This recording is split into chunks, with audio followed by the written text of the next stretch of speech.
I think that a lot of people, if you ask them, do they want freedom? Sure, I want freedom. But what does that mean? There's so many different types of freedom. I think that we have to get a little bit more granular on these types of things.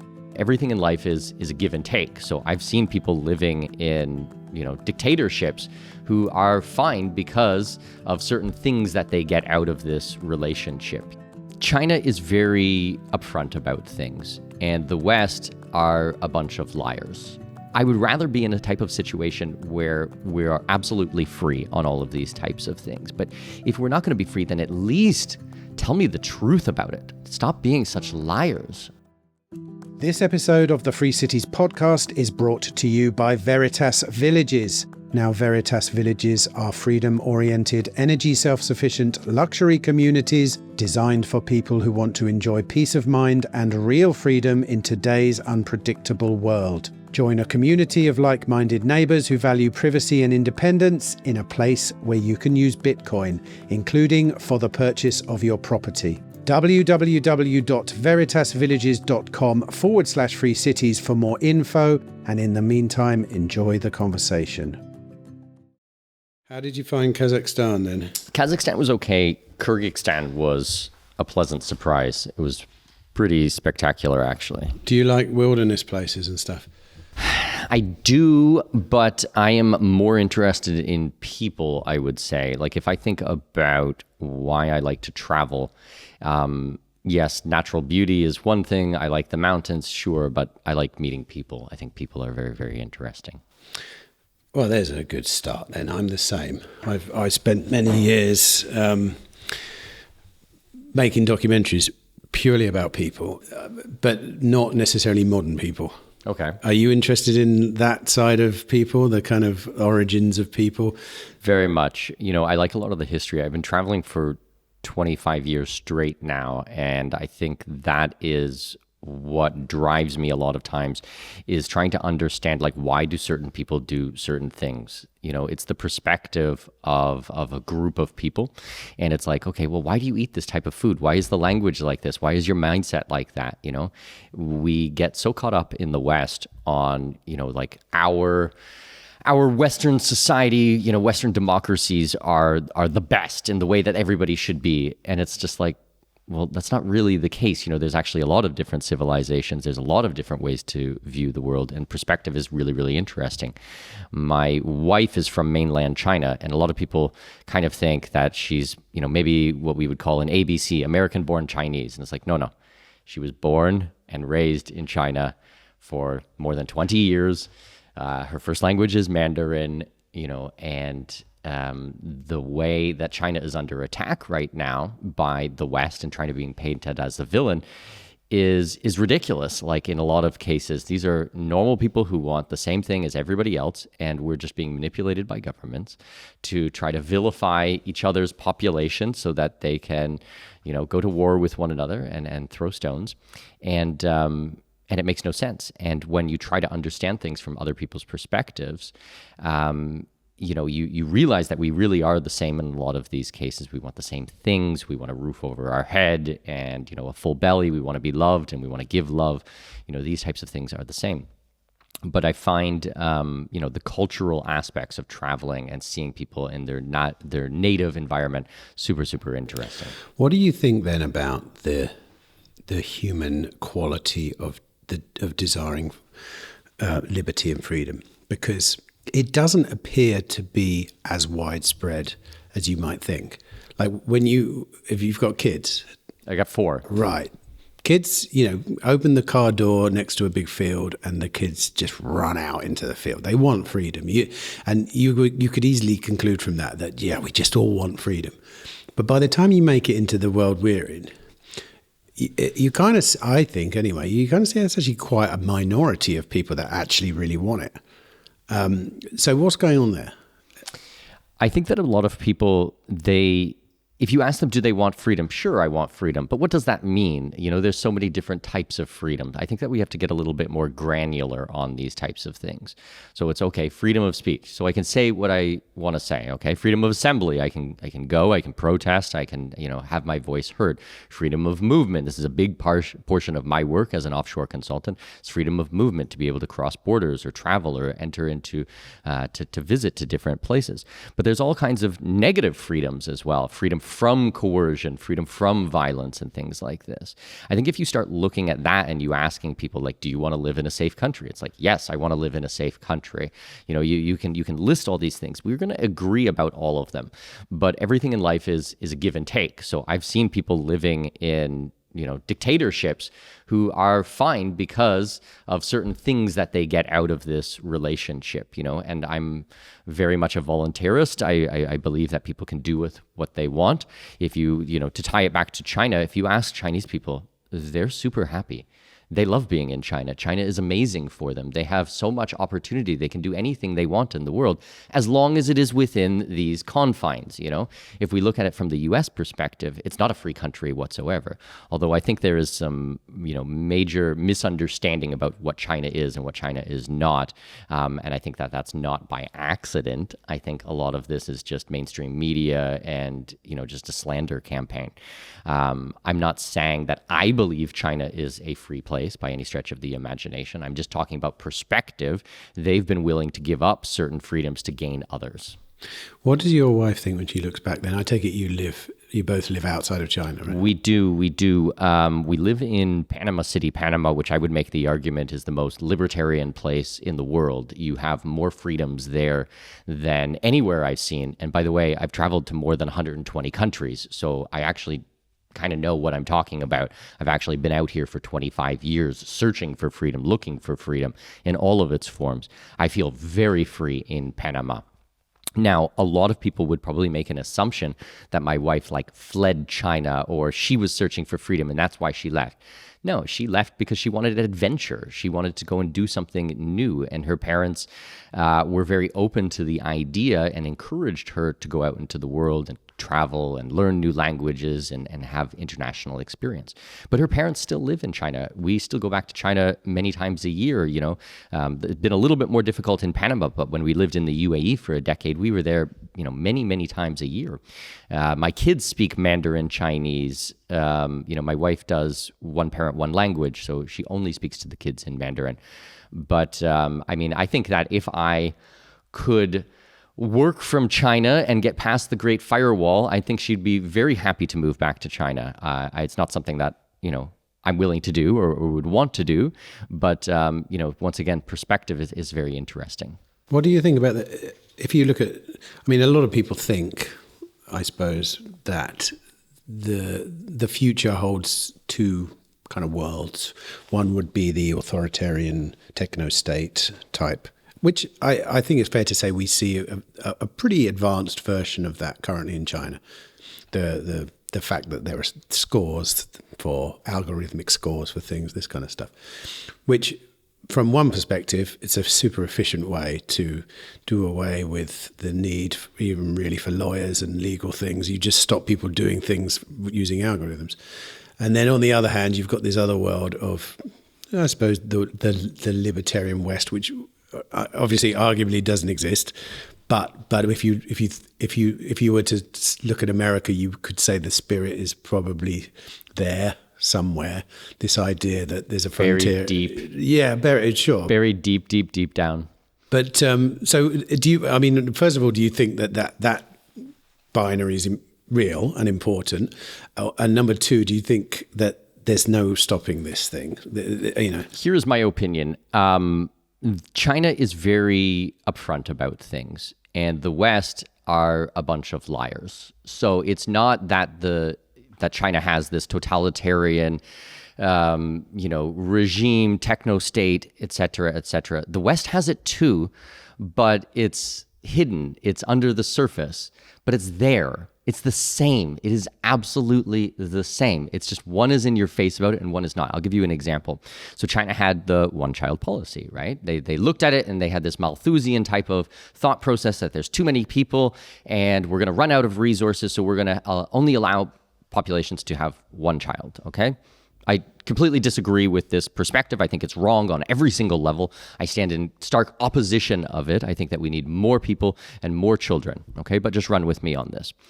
China was very upfront about the one-child policy. The US and Canada and then these so-called Western democracies were not. But what did? They do mandatory vaccination for children under the age of 6 years old. They do programs that sterilize people. They encourage people to have families later and later and later, where you're now butting into biological age restraints. So now the same type of thing happened. It's still, most families will only have one child, or maybe on average, you're looking at the US, which is one of the highest numbers, is 1.6 children per female. Okay. Canada is lower. If you look at Spain or Italy, they're at like 1.2. If you look at Korea or Japan, they're sub 1. So we actually have a population collapse.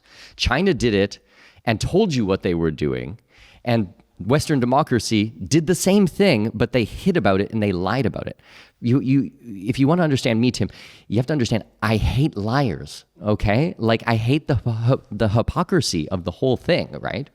So I would rather be in a type of situation where we are absolutely free on all of these types of things. But if we're not going to be free, then at least tell me the truth about it. Stop being such liars. There's something I've noticed, even within my lifetime. I'm only 54, but that kind of move towards more esoteric kind of control is a result of, I think people would say, this kind of intellectual class basically having to be a bit more sneaky.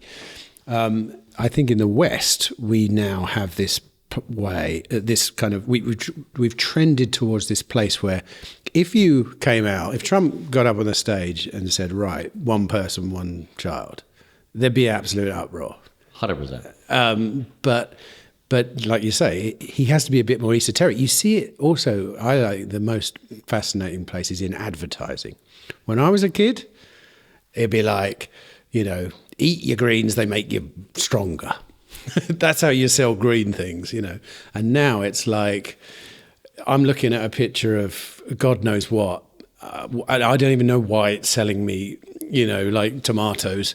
But because it's a pink car, you have to be so esoteric because we've got this kind of, it's a culture of, I forget, it's very late in the day, but there's a word that describes this exact thing, which is why we can't be told, why it's not cool to be told it directly. It has to be esoteric for you to understand it. Therefore, I get it, and that's where we are. And I agree with you. I would rather someone just said, look, this is what I'm going to do, because that gives me a way to choose how I'm going to respond to it. And in a way, and then a lot of people would disagree with me here, but that's kind of what I liked about Trump. He lies like all politicians, but I can kind of read his lies. I kind of expect it. I was chatting to, I think it was Yaron yesterday about this, and when he was up against Hillary, I don't like the way Hillary lies. But I kind of respect the way Trump lies because it's so stupid. And I go, yeah, that's a lie, but so what? I can read that lie. Sure. So yeah, I'm with you on the esoteric stuff. But come on then. So China, like it's relatively unusual to hear someone speak about China in a positive way like that. What I'm talking about is perspective of a population towards their situation. That's what I'm talking about. I'm not talking about I praise the Chinese government or CPP or anything like that.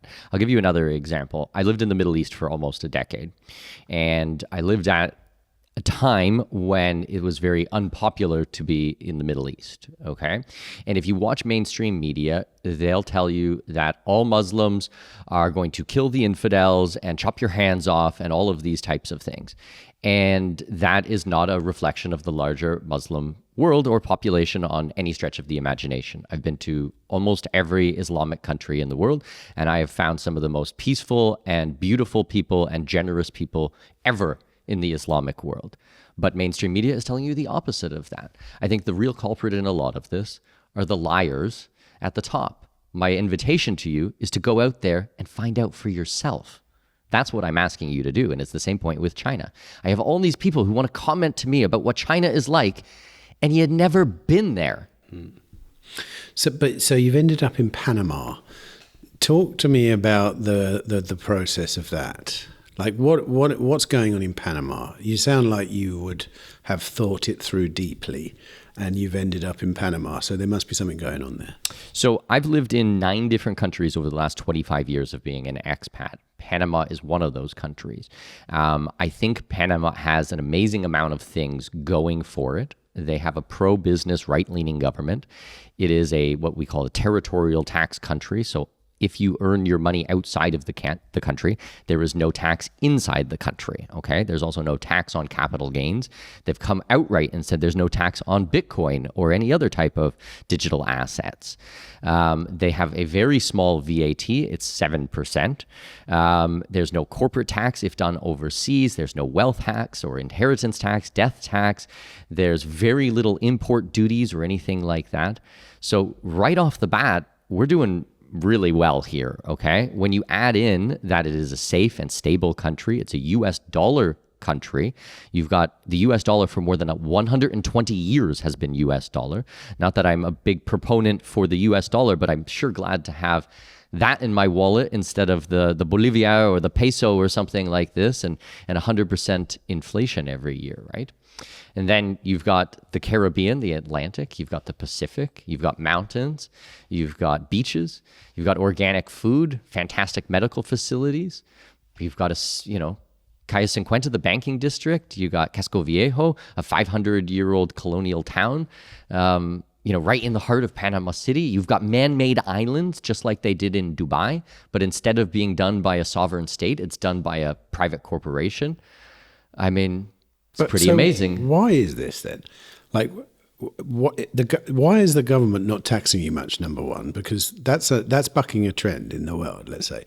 So what they're able to do in Panama is that they've diversified the income into the country to be able to pay for the services. And they're doing it in non-tax dollars. The main one is actually the company registration. So I would put company registration and banking as some of the biggest ones. So if you take Hong Kong out of the mix, Panama is the largest jurisdiction in the world for corporations. Now, I say take Hong Kong out of the mix, not that I want to discount that, but because Hong Kong is going down and Panama is going up. So it won't be long until this crosses, okay? So this is why we say that Panama is the center of the offshore world. And then I mentioned Calle 50. We've got more than 55 international banks on one strip, one major road running through the center of the country. This is a huge amount of money that comes in. Now, when you add in other things like the Panama Canal, which brings in over $5 billion worth of revenue every single year into the country, when you add in Tucumán Airport, which is a huge international airport and a hub, Copa Airlines is the oldest running commercial airline on planet Earth, okay? It's not American Airlines or Delta or something like that, or even Lufthansa. It's Copa, okay? It's a Panamanian airline, and it services the entire region, South America, the Caribbean, Central America, and North America. So, I mean, there is a lot of other things that are going in to driving the economy where they don't have to tax people. Now, if you look at the Middle East, the GCC countries, they also have huge economic drivers without having to go into taxation, except that's oil, and oil is running out, and they know that it's running out, and they need to diversify. The Panama Canal is still going to be relevant in 10 years and 20 years and 50 years. It's still going to be relevant.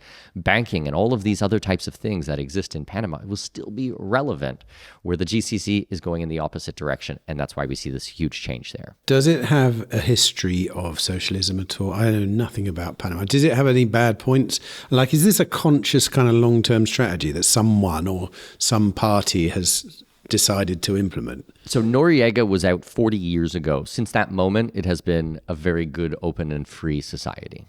And things like the Panama Canal have meant that it made sense to keep it as free a place as possible economically, let's say. Well, I made this point at the Free Cities Conference, which was absolutely fantastic this year, that the Panama is not just the plan B destination for Canadian expats or Australians or Brits or Americans. It's also the plan B destination for all of the countries in South America as they went socialist. So when Venezuela went socialist, people either went to Miami if they could get in, and if they couldn't, it was Panama. Bolivia, Peru, all these countries, when they went socialist, all the money came to Panama, okay? They put it into real estate, they put it into the banks. It's a very stable environment. So they might allow their country to go to hell in a handbasket and down into socialism, but they're not going to let their bank account, go down the toilet. And what about the fact that, I mean, is there any chance that the democratic system might screw this up? So we had the main elections May of last year, and there was five parties running, and I think we would have been okay with any of the five. We ended up getting Raul Molino, and it was very interesting. I was actually doing a jobs fair. I was hiring staff for my family office there. I interviewed 30 some odd people that day, and one of the questions I asked them, all Panamanians, I asked them, we just had the election this week. What did you think? It was either, yes, I love Raul Molino, he's going to do an excellent job, or, hey, he's not the guy that I voted for, but I'm still super bullish about it, and I'm really excited to see what he's going to do. Another point is none of them were socialists, okay? None of the five candidates were commies. These were all right-leaning. They were not arguing on these big philosophical things or personal freedoms versus economic freedoms or any of these types of things. It was more like, hey, should we put a little bit more money into tourism, or should we put a little bit more money into infrastructure? It's like all right-leaning type of economic activities, just small variations in that. And you're saying that possibly that's because it was always a destination for people fleeing socialism. So it's just in the blood. Hence my point on probably the most libertarian country in the world.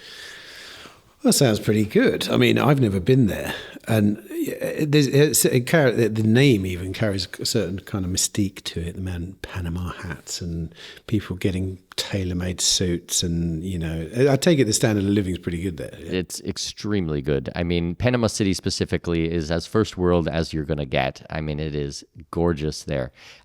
People seem to think that we live in, thatched roof grass huts and stuff like that. And they get there and it's like skyscrapers and man-made islands and all these things. But I'll make an invitation to you, Tim. Why don't you come to our conference, March 6th and 7th, Panama City, Panama 2026. We're doing the Wealth, Freedom, and Passports Conference. Love to welcome you and show you around. I'd love to come. I mean, Patrick's always going on about it. I was on his podcast the other day, and it's always saying, welcome to sunny Panama, it's like... So you're referring to Patrick Hebert? Yes, yeah. So Patrick Hebert is my very dear friend. He's the godfather of my children. I'm an investor in his company. I introduced him to the Free Cities. I helped make this happen. I'm a massive fan of Patrick and what he does, and I'm so happy to be supporting his vision for Veritas, and our projects in Panama are world-class. And I don't know if he had a chance to tell you about the important work we're doing in Costa Rica, but we've got some really interesting projects happening in that region, really starting in 2026. But he's awesome. He is, and I think he's the perfect fit. I think what I love about what they're doing is that it's a kind of market-driven thing. He was a developer, let's say. He was creating something. He realized that he wanted something more, and then he realized so did the market, and then he created it. And it's all good. It's all good. It's a brilliant idea, and I don't know that many. I don't know actually anyone else pitching sort of like communities the same way that he's doing now. But almost certainly there will be more, because this is the time we live in, and since 2020, Jesus.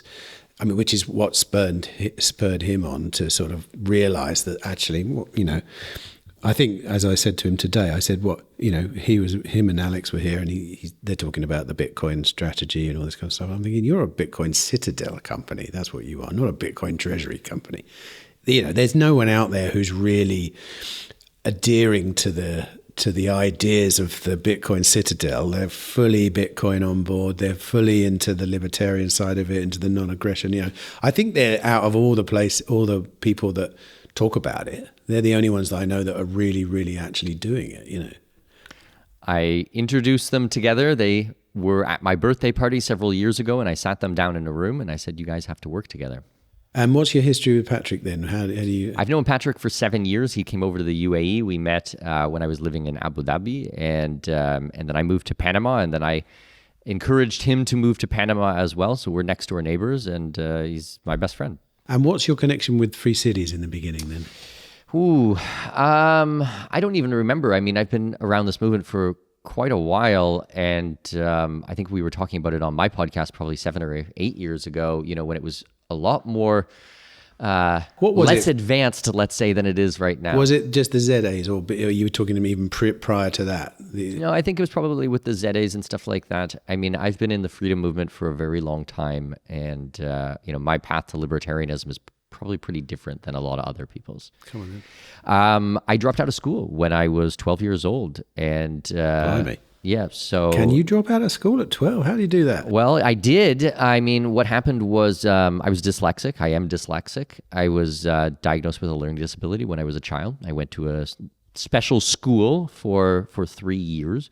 Problem, though, Tim, was that it was actually a regular school with a special class. So I got into tons of fights and picked on and bullied, and it was all around a horrible experience. And after 3 years, I got to go back to my neighborhood school, and I thought, oh, my friends, they're going to be so excited to see me, and they will have missed me and stuff. And everybody starts whispering and gossiping. And, I remember Mikkel, he went to some retard school.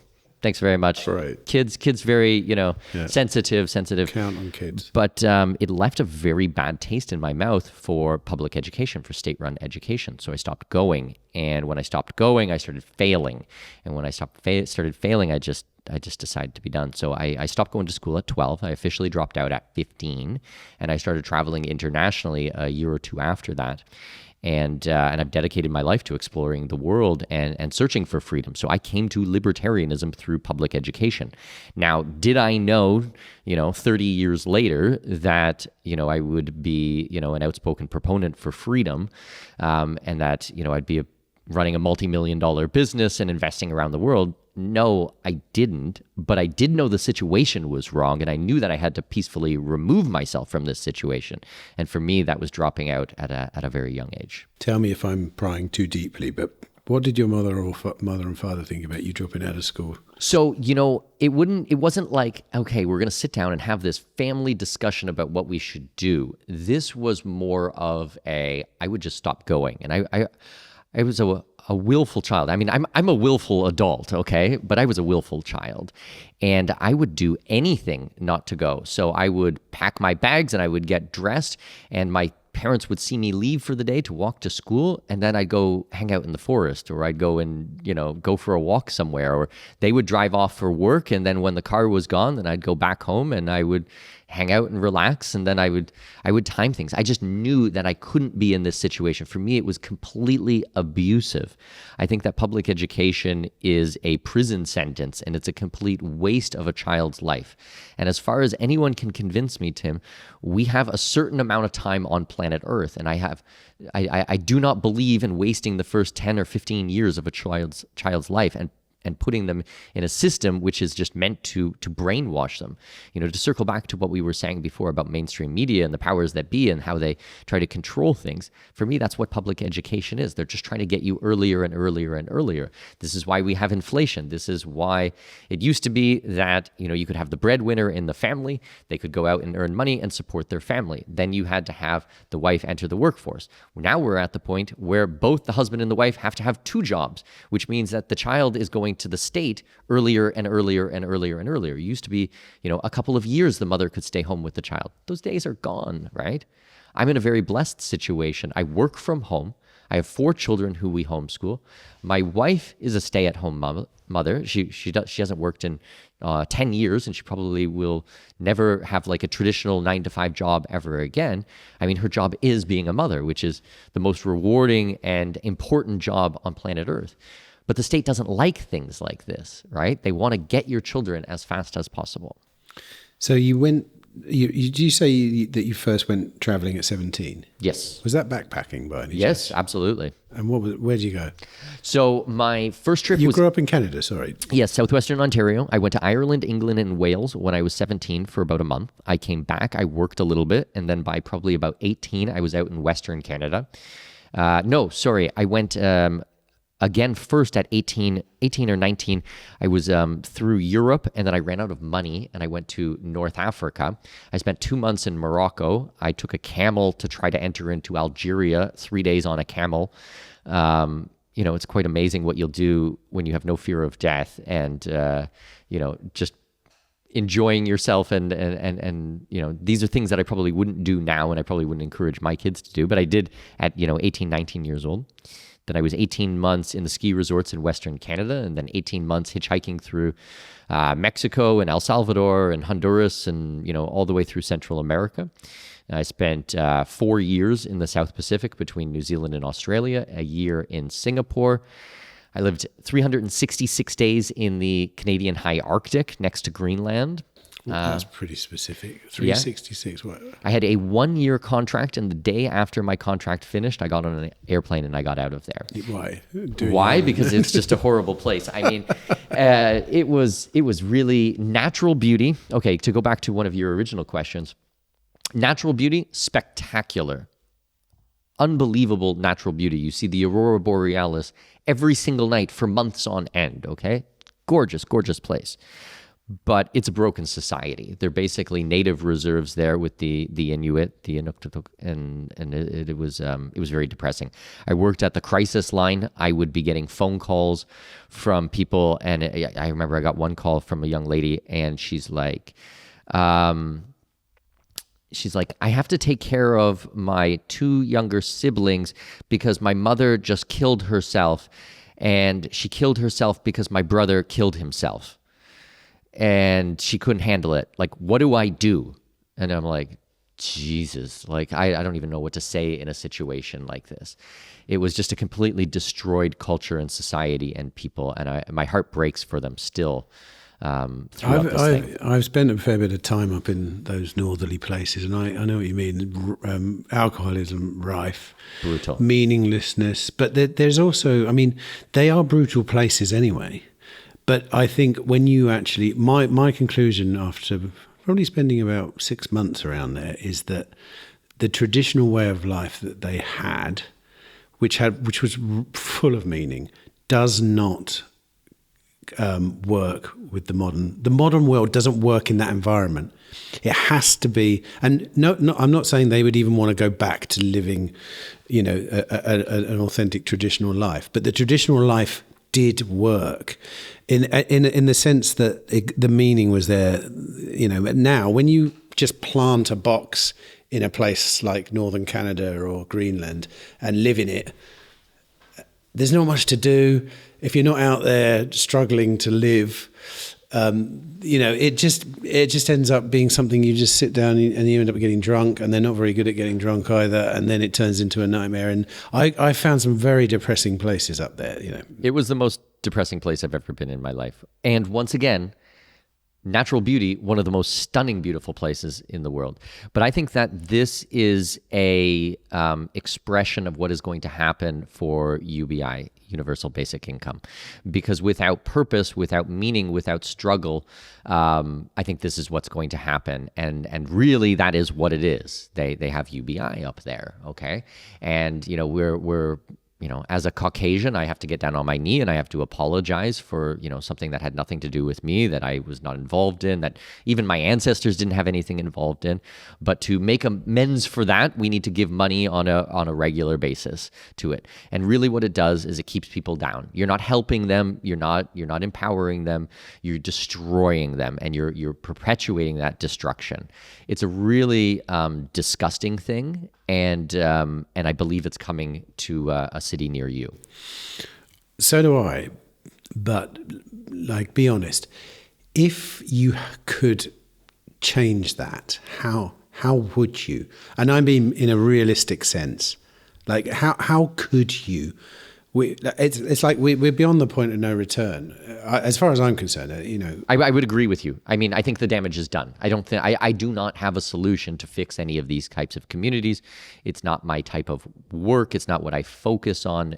I think that, my focus is on helping families to get out of the abusive relationship they have with their government. Sever this Stockholm syndrome, and get out. Now, what's happening in places like the Arctic, I don't know the solution for that. But even the West, UBI is coming for us too. For sure. And it's amazing how many people think it's a good idea. I mean, it's free. It's free money, inverted commas. It looks great, and obviously the theory is that with all this free money, that you will pursue other things, which doesn't appear to historically be true, but it is coming. And when I asked how do we solve that problem, I know the theory how we solve it because we are all doing it, but how do you solve it en masse? I think showing someone an alternative. I don't think that people even know that there are options out there. And I think that's why the Free Cities is so incredibly important. That's why I am a donor. That's why I am a sponsor. That's why I come and speak. I fly to the other side of the world to come and speak at these conferences. That's why I give, my own money to support these types of organizations, because I believe in the movement. I truly believe in my heart of hearts that this is a viable solution. But also, I mean, there's a culture that would refuse to take UBI, for example. It's a culture, and it's the culture that probably at its heart understands how damaging UBI could be. But also, many people, probably most people, would probably take it even if they knew that, because I know a lot of people that would take it and just buy Bitcoin with it, for example. And now, is that right? Would you, is that right or wrong? I don't know. I mean, everything in life is give and take. So what are they going to take from you for you accepting accepting the UBI, right? I mean, I think that the majority of the people, the idea is, with AI and robotics and all of these types of things, well, people won't need to work anymore. And, so it's going to be this just sustainable level, but you're never going to be able to move past that, right? Well, that doesn't interest me. I run my wealth through a family office. We're considered an ultra high net worth family. We are not looking just for, scraping by or just having these creature comforts. This is also what we were talking about with China and the different types of freedoms and what you're giving up and what you're getting in return, right? So, you make a decision in your life, like, what do you want out of life? For me, I want it all. I want the successful marriage. I want the beautiful, healthy, happy children.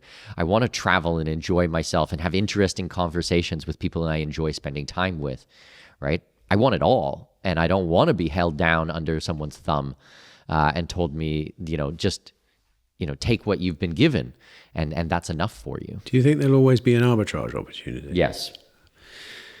Because you could predict that there won't. You could predict that everything trends. I'm not black-pilled on these things, though. I am completely not black-pilled. I am an optimist. I am out here fighting for freedom every day on the front lines, by the way. I'm the practical side of these things. Everything that I do as a consultant, we're dealing with the real life things. It's not pie in the sky dreams or something like that. It's like, how do you pay less taxes today? Not in 10 years from now, not 50 years from now. Today, how do you get out of this? How do you separate yourself from your government today? How do you protect your wealth and your ability to provide for your family today?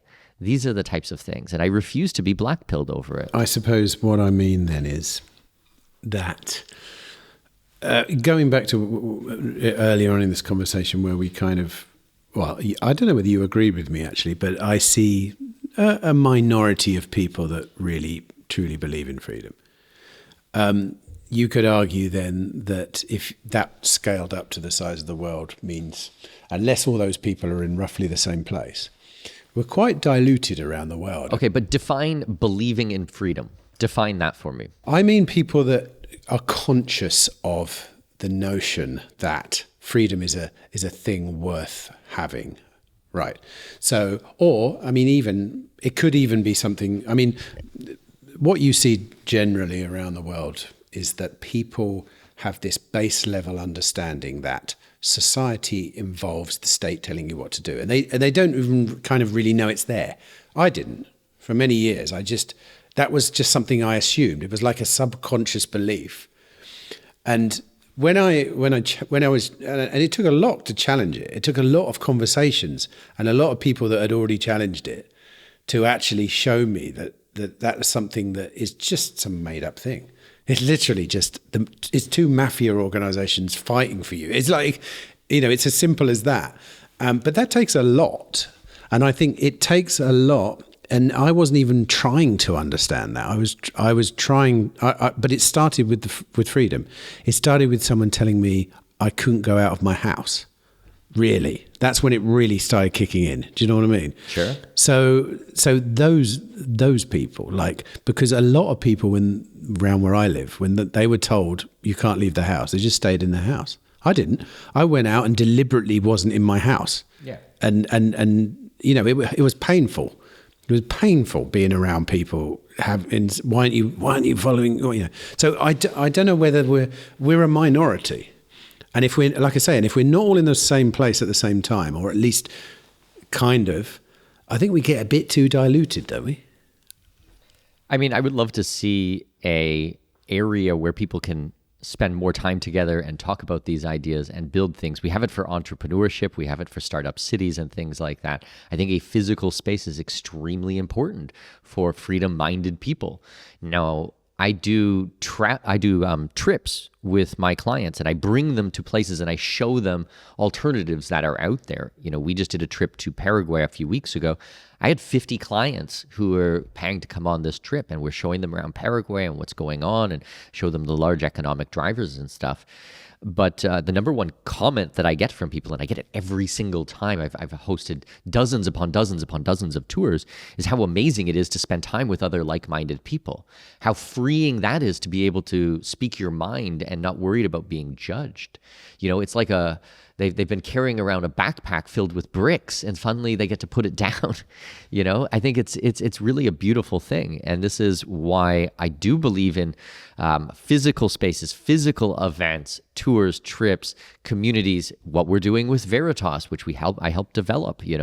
I think that we do need things in the physical. You see a lot in the freedom movement, countries on the internet and stuff like that. I'm like, this is not going to do anything, Yeah, we need to have it in person. I'm not a massive proponent. I think the countries on the internet thing is part of a strategy, and I'll tell you why. This one I've come to understand recently. I was in Liberland recently, and Liberland, like it or hate it, it's there and it's an interesting thing. But what Liberland are realizing is that Liberland is this specific place, Cornesiga, but it's also Arc, which is in Serbia. And now I think they've even got a community in Paraguay starting. And so what you realize is Liberland is also an idea. It's the idea of having a self-sovereign place. So it started as we want this bit of land, but that side of it, the kind of internet, the people on the internet side of it is also part of the movement. And in fact, the more people you reach a bigger audience on the internet anyway. So, and the more people that get on board on the internet, the more power you do actually have in the real world. And I think that's where the network state people do have a point. Like you can do it with digital nomads. If you are a digital nomad influencer and you have enough people who follow you, you can say, right, guys, why don't we all move to Georgia? Sign here. Your intent is to move to Georgia. I'll take it to the government. I'll say, look, I can bring 5,000 people here. It does work. It's just, I think that when it starts on the internet, it's too easy to start. The barrier to entry about creating an internet company, an internet country is very low, as opposed to Here's my point. I have a large internet community of people who listen to my show, the Expat Money Show, who visit our website, who are on our newsletter at expatmoney.com. It's amazing. I love you guys. You're fantastic. But that's not enough, right? That's not enough. We need to spend time in person, okay? Digital is... I like technology, but it's not a substitute to sitting here in person with you, Tim, and having a conversation. It's a different feel. It has a different vibration. Everything is different about it. I've spent the last couple of days with 400 people in a room watching presentations. It's not the same. Like if I was watching it on YouTube, it's a pale comparison of real life. My point is that we need to be physically out there in the world, not just online. It might be a good starting point, but it's not enough. You mentioned earlier that a core part of what you do revolves around freedom of movement. That's quite a contentious issue. I mean, we've just lived through the biggest movement against freedom of movement in the history of the world, I would imagine. And I don't think we've ever seen a global move to stop people moving. And you're not black-pilled. Still. I'm not black-pilled because I watch my children and I watch them play and I see human flourishing around me. And I think there's so many exciting things to be happen. And if I become completely black-pilled, they've won, and I won't let them win. I will go to my grave fighting these bastards. And fuck them, like this is my life, and I'm going to do what I want with my life. And that's it.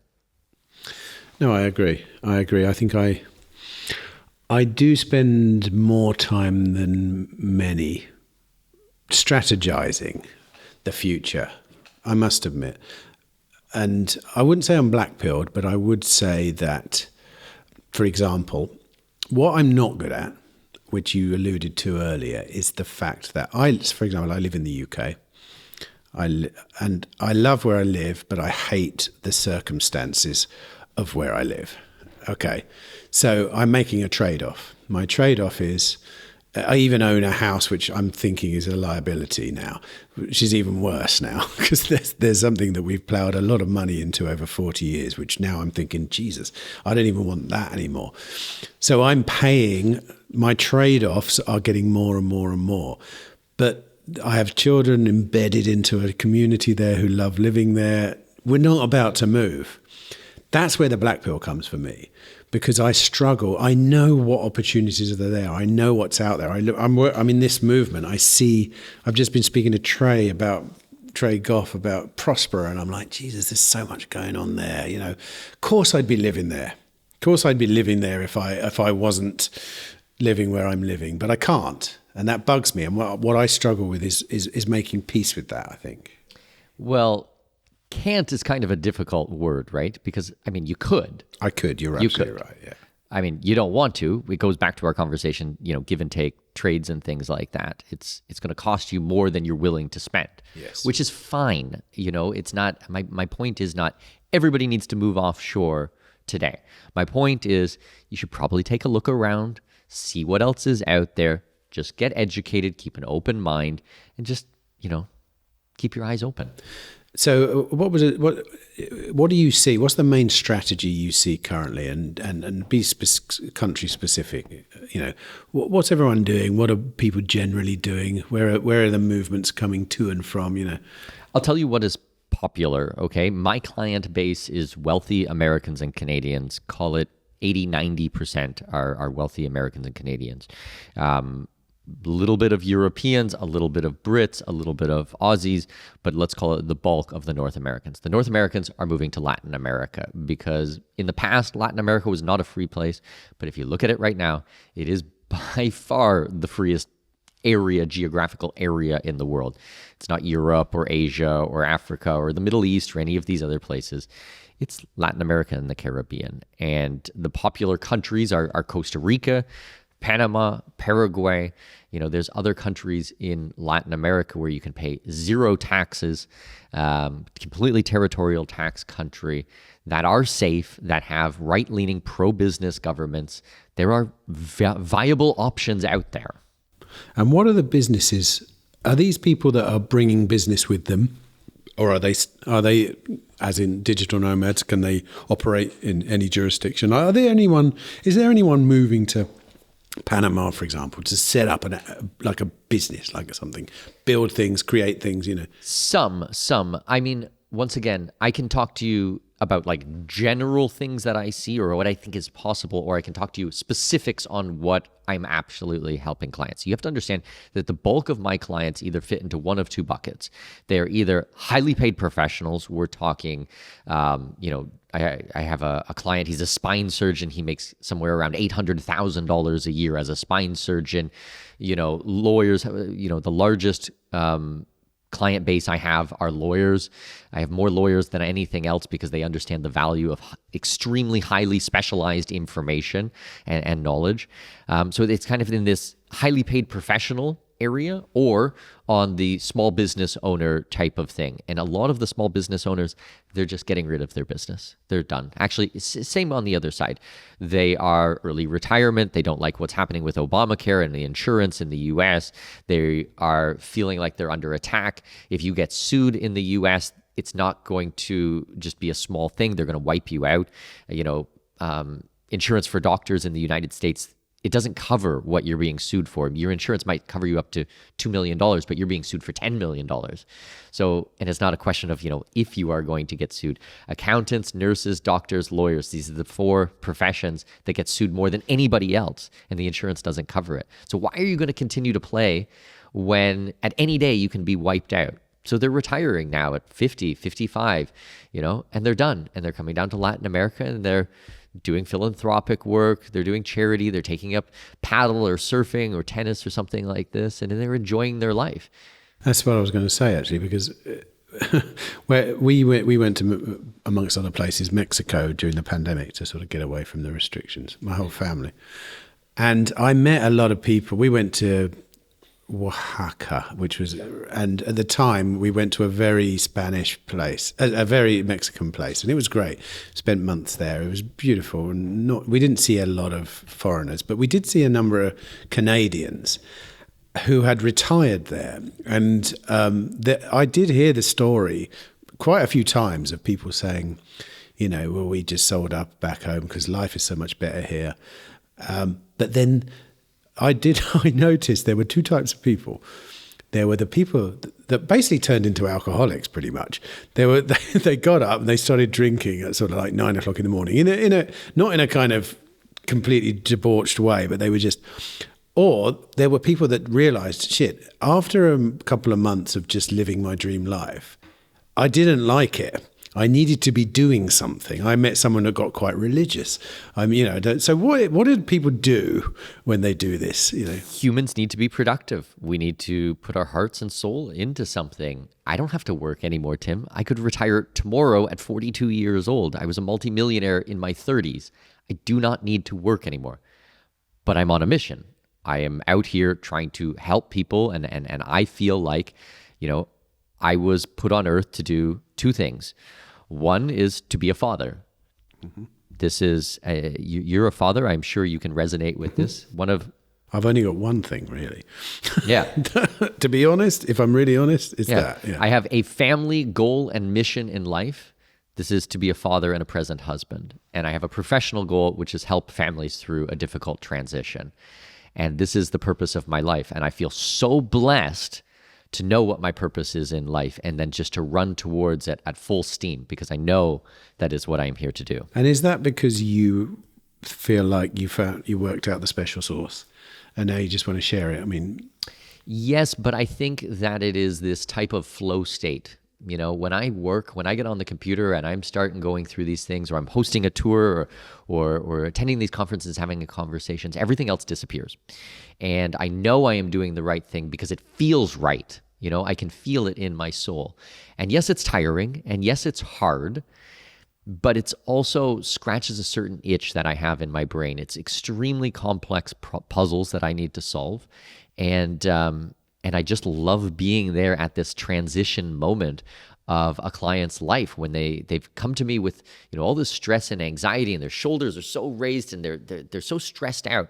And week after week, month after month of working with them, their shoulders dropped, their pitch and their cadence slow down, and it's just like they are in a way more relaxed state. And I am absolutely addicted to helping these people. I think in my case, I call it enthusiasm, and I've always thought enthusiasm it's very simple to live your life, basically. You do whatever you're enthusiastic about. And there's probably some spiritual significance there, because enthusiasm, it's entheos, isn't it? It's like God entering you or whatever. I don't know. But it's very simple, because if you do that, like I love doing podcasts. Like literally yesterday at 7:30 in the evening, I was sat here a bit like we are now, and I was almost hallucinating, talking to a very intellectual person who was kind of outgunning me. And I was like, what am I saying? I don't even know what I'm saying anymore. Like, why am I here? Who am I? Like thinking to myself. But I was excited, as I am now. I have an excited feeling inside me. And I don't know why, but all I know is it's there. And when I do that thing, that's what life is. I get it with my kids as well, showing my kids how to do all these kind of things. But I think it's one of the cheat codes in life, because if you find it, you should just do that thing. You shouldn't worry about anything else. If you're fortunate enough to have that kind of leeway, because it's often people choose to do things they're not enthusiastic about because of money. And it's very easy to. But this is how they're going to sell the dream of UBI. And I don't think it's going to work out like that. I don't think it's going to work out like that. No, but the thing about UBI as well is UBI is a function of the central bank digital currency system. It's a requirement of it, really, because it's going to be used to get people on board with that, I reckon. It would be the perfect way. Except your Fed coin or whatever it's called. Whatever it's called, yeah. Exactly. It's going to be like, here's some free money. Of course, everyone's going to take it. And that is, you're onboarding a lot of people then to a wallet that's on their phone. Then government services only get collected in it. Then this, that. It's Agreed. true, by the way. Agreed. You can pay in Panama. You can pay the government in Bitcoin, right? It's correct. Exactly. Patrick told me that today. I can't believe that. Yeah. So our mayor of Panama, he lives 10 seconds from my house. We're next door neighbors. Mayor Mizrachi. He's a Bitcoin maxi. He's like 37, 38 years old. And he's doing some really incredible things with Bitcoin in the country I've never heard, in the Bitcoin community, that's not talked about. People don't know. I mean, everybody talks about El Salvador. In reality, I'd say Panama is more friendly towards Bitcoin than it is El Salvador. Because Really? El Salvador is not even a tax-free country. It's not a territorial tax country. But you do go to El Salvador, right? Yeah, I do. But what do you think about the whole Bitcoin thing there then? I think that they are doing excellent things, but they got a lot of work to do. And I want to help them and I want to support them. And I've been down there and meeting with government officials and all the big law firms there. And I've been sat in all the rooms and they got a lot of work to do. But compare that and contrast with Panama then. Like, why is Panama more Bitcoin Because friendly? we have better laws. To do with Bitcoin? Or To do with everything. The laws in El Salvador are horrible. They have a horrible legal system. I went through it, and the disclosure of information about the company formations, about taxation. Nobody actually looks at the laws. They don't read the law. But if you look at Panama, you contrast it. I mean, the laws are all there. Like, anybody can go and look them up. What's the national government in Panama like then with regard to Bitcoin, for example? I mean, I'm not sure that, the current administration has large thoughts about it one way or another. I think that, a lot of it is being driven by the younger generation. But I will absolutely make a prediction right here, right now. Mayor Mizrachi will be the president of Panama. It's not going to happen tomorrow, but give it 10 years, give it 20 years, he will be the president of Panama. There's no question about it. How can you say that so authoritatively? Because I've watched, because I have eyes, because I can see what's going on. I can see the enthusiasm. People love him. People love him. That's interesting. Tell me some more about Panama then. Like, for example, how many districts are there? When you say he's the mayor of this, like, what does that mean on a scale of... So you have to understand, Panama is a very small country. We're around 4 million people, with just under half of them being in Panama City or the surrounding areas. Panama is Panama City, by and large. We have David, we have Buquete, which is a small town. We have Coronado, we have some stuff on the Caribbean. But the bulk of Panama is Panama City, okay?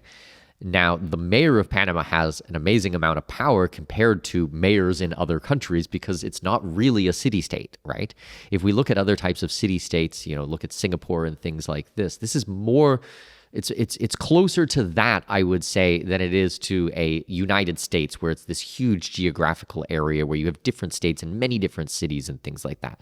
Panama really is a city-state with some, area where it produces its own agriculture and water and electricity and things like that. The other cities are so much smaller and less influential on Panama as a whole than Panama City is. What the mayor of Panama City, does he know about free cities? No, but maybe I'll have to sit down and have a conversation with him about it. What about special economic zones? Are there? Well, we have the largest special economic zones in the world, so I'm very sure he's aware of those. What's that? Cologne Free Trade Zone. We have Knowledge Village, we have Cologne Free Trade Zone, we have Panama Pacifico, we have all of these free trade zones. This is the Panama Canal. This is how Panama Canal exists. These are the reason that Panama Canal can exist on these types of things. Goods come in, they move them around from shipping container to shipping container, and they repackage them and they send them back out. Sometimes there's a value add, sometimes it's just repackaging. There's no tax, there's no import duties, there's nothing like this. I take it that you're interested in, of course. Have you spoken to anyone there about? Oh yes, I've brought Titus there. I've sat down in. We've had very important meetings. Say something. Can you say anything? The problem is with Panama. Panama doesn't need us. Okay, they don't need us whatsoever. All right, it's already a safe and stable country. They already have massive amounts of foreign direct investment coming in. They don't need us. This is why you go to a place like Honduras, because nothing works there, because it's non-functional. It's basically a failed state. So they were open to ideas like this because they needed foreign direct investment. They needed things coming in. But Panama is already set. So it's like, it's not going to happen there, I don't think. So do you think that's the geopolitical landscape going forward then? Places that need them are going to have them and no one else is going to bother. And I think that we will lead by example, and we will show a better way. And then people will leave places like Dubai and Panama and Singapore and things like that, and they will move to the free cities. And then I think these places will need to catch up. Just like people are leaving New York and California and stuff and moving to Panama and Costa Rica and all these countries. And I think that there could be, maybe, will be, hopefully, a change to some of these progressive places. One thing I've thought about Dubai and the Emirates, though, is that they do seem to keep innovating. They're not sitting on their laurels. They could have stopped a number of times. When you look through the history of the evolution of the zones and the DIFC and all this kind of stuff, they could have easily stopped, but they seem to keep going. What do you think makes them different from, say, Panama potentially could go further, right? According to you. It could go further, and I am going to encourage them to go further. And I know a lot of the mayors, and I write, professional opinion letters to the government, and I sit in meetings with the ministers and try to encourage them to keep pushing the envelope. But it's very difficult, and bureaucrats are very difficult. If you look at the GCC countries, they're absolute monarchs, and they can make decisions. And you have a benevolent leader there who is very interested in pushing the envelope. And hopefully that they will continue in this. There are two sides of this. But, if you look, back to our conversation on, mainstream media and things like that, they want to tell you that democracy is the God that we should all bow in front of. And it's like, well, you're a hypocrite. I mean, once again, I think you're a liar. I don't think democracy is the solution to this. I lived in the UAE for 8 years. I lived in Abu Dhabi for 8 years. I can tell you I felt more free there than I did in Toronto.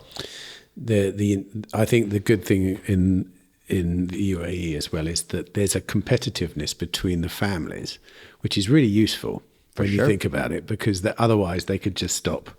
They'd stop in their tracks. Dubai is already like one of the top cities in the world, but they still want to make it better because they're worried about what so-and-so over there is doing. And I would argue that they are on a mission. I believe that, they don't need to do this. Once again, they could ride off into the sunset. They're certainly not doing it for the money. They feel like they are on a mission. That's a guess, but I would say it's probably pretty accurate. What mission do you reckon that is? I don't know. I would say it's better of a mission than what we're seeing in Western democracies. True. I mean, I've worked out there a lot. I used to go out there every year, at least 2 or 3 times, to Sharjah, actually. Sharjah next year. I know Sharjah very well. My impression was that the Emiratis, especially the royal families, seemed to actually genuinely care for Emirati people. Do you know what I mean? There was an affection. There was a lot of affection between Emiratis, and they're very much in the minority there. There's 10% of the population. Exactly. 90% of the workforce are expats, are foreigners. Yeah. So, and I mean, I think it's one of the best adverts for the monarchy that there is currently, for sure. What's your preferred kind of governance model then? I take it it's a free private city, no? Yes, leave me alone. That's my type of government. You know, I don't subscribe to any of these types of ideas. Well, all I try to do is shine a light that there are alternatives, and what we've been led to believe on Western democracies, it's not true. I mean, they're scum. They're absolute liars and sociopaths. They don't have your best interests at heart, and they want to point their finger at the Muslim world and say that they're all horrible people. And it's like, well, what about, the UAE? What about Oman? What about a lot of the countries in the Islamic world that are actually super peaceful and are really innovating and doing interesting things there? So it's like, I'm going to sound like a parrot here. I'm going to, repeat myself, but go out there and see with your own eyes if what I'm saying is true or not.